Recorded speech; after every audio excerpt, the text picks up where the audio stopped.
focused on trying to help bring people together.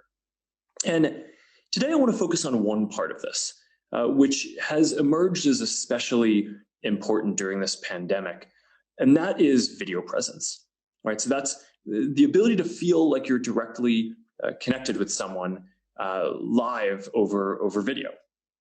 And there are a lot of different uses for video presence. There are professional uses, which is a lot of what we've focused on and come to rely on during this period. But in a lot of ways, there are even more social uses of this, just for people to stay connected.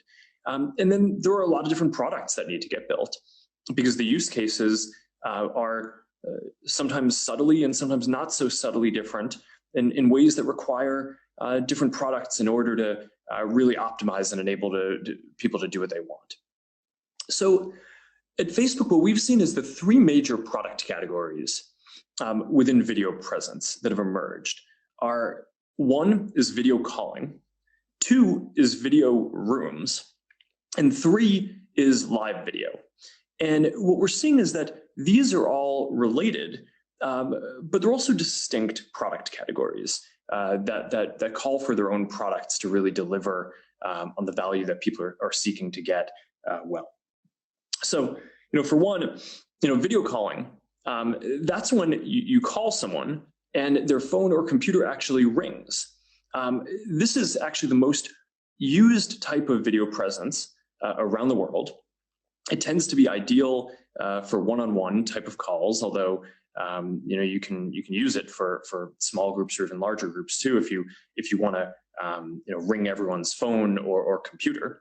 And it tends to be the best for ad hoc or kind of one-on-one or small group interactions, because it's the lightest way to reach out to someone. Even if you didn't have something scheduled in advance, you can reach out to someone. It rings their phone, it gets their attention, and you can start a call that way.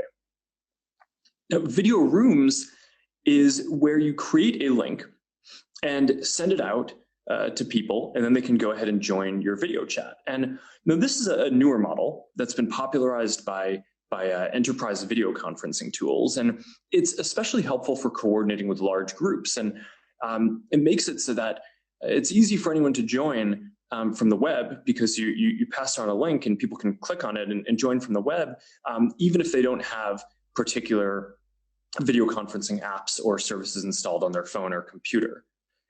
Live video is for a person or multiple people to broadcast what they're doing, so that way people can watch them and interact with them in real time. And of these different categories, the fewest people on a day-to-day basis are producing live videos, but the most people are watching and engaging with them. So, at Facebook, as a company, we're sort of unique in that after today, our services are going to span and cover this entire spectrum. We already have leading, if not the leading, video calling and live video services. And I think we're soon going to have the leading video rooms product for social use cases as well. So I want to go through each of these product categories and talk a little bit about what we're doing to help deliver the experiences that people have told us that they need during this period. So the first is video calling. Between WhatsApp and Messenger, there are more than 700 million daily actives participating in calls daily. So in many countries, what we've seen is that the number of calls has doubled during this period since the COVID outbreak began. And for some specific categories, like group video chat, in some areas we've seen the number of calls go up by as much as 10x or more. So this has emerged as just an incredibly important way that people are relying on to stay connected to the people that they care about right now. In addition to these software services, Portal is a hardware product that we designed exactly for a use case like this. It's for social video presence when you're at home.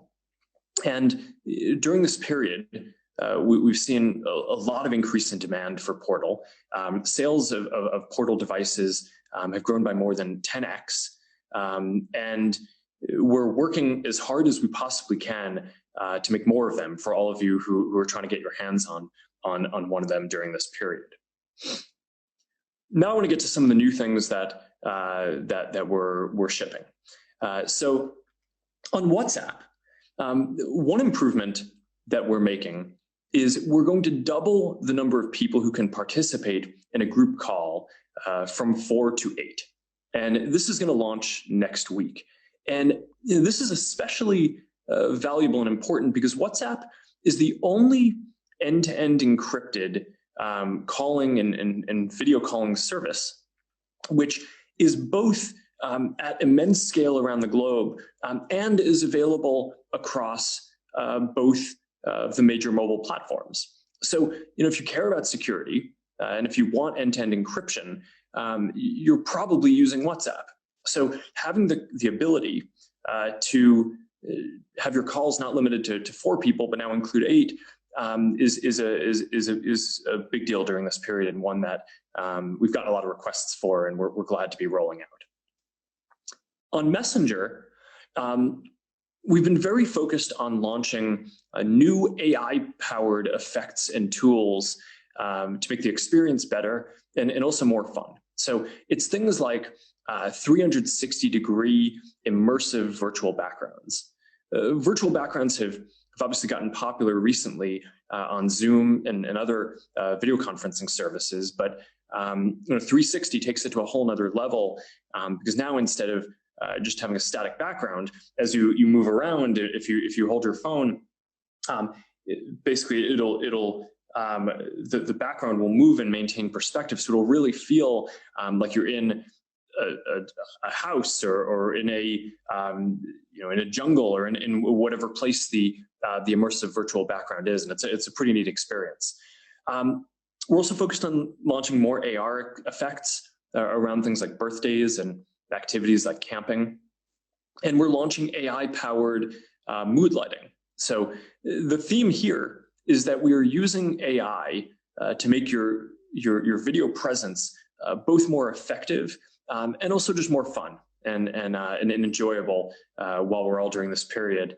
Having some more fun is a big deal.